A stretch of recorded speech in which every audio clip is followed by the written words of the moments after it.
water tank.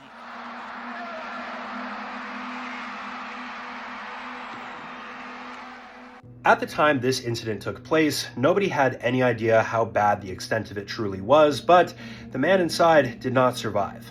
The clip that you guys just watched shows a stunt that was recorded back in 1985. We can see this red barrel hanging up on the top of the Astrodome, and it's let go and it drops down into a tank of water.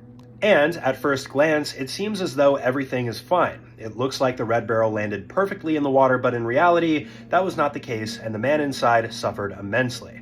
For some backstory, the man behind this mind-blowing and exceedingly dangerous stunt was Carl Susek. He was an avid daredevil. And Carl was definitely best known for his red barrel that he had built himself to resist falling from great heights and store a person inside and allow them to survive.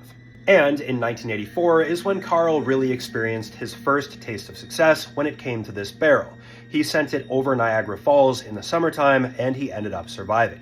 Carl was of course fined $500 and spent tens of thousands of dollars building this barrel, but he quickly earned it back from his popularity and fame.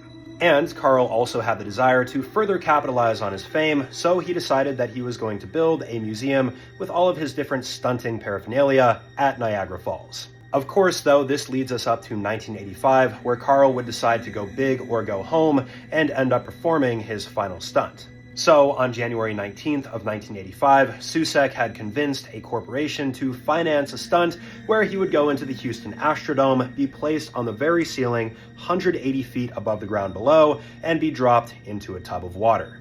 This stunt was reportedly so dangerous that even Evel Knievel, a man who had broken countless bones, probably every bone in his body, reprimanded Carl and said, "I wouldn't do that if I were you."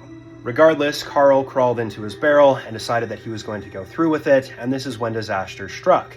The barrel was released prematurely, it caused it to spin out of control and land hitting the rim of that tank. The resulting impact, of course, severely injured Carl, who was still alive when they brought him out, but would only survive an hour after the stunt took place. And shockingly, nobody in the stadium seemed to know that Carl was actually in big trouble and passed away. They interviewed people after the fact, and they all thought he was still alive. Sure, he did put his own life on the line. I wouldn't do it myself, but I'd pay $10 to look at somebody else do it. Either way, this story is very tragic, and Carl definitely bit off a little bit more than he could chew. As always, let me know what you guys think about this case in the comment section below. Drop a comment letting me know what you want to see next. If you guys want to help support the channel, my Patreon is linked in the description down below, and I'll see you guys in the next video. Peace out.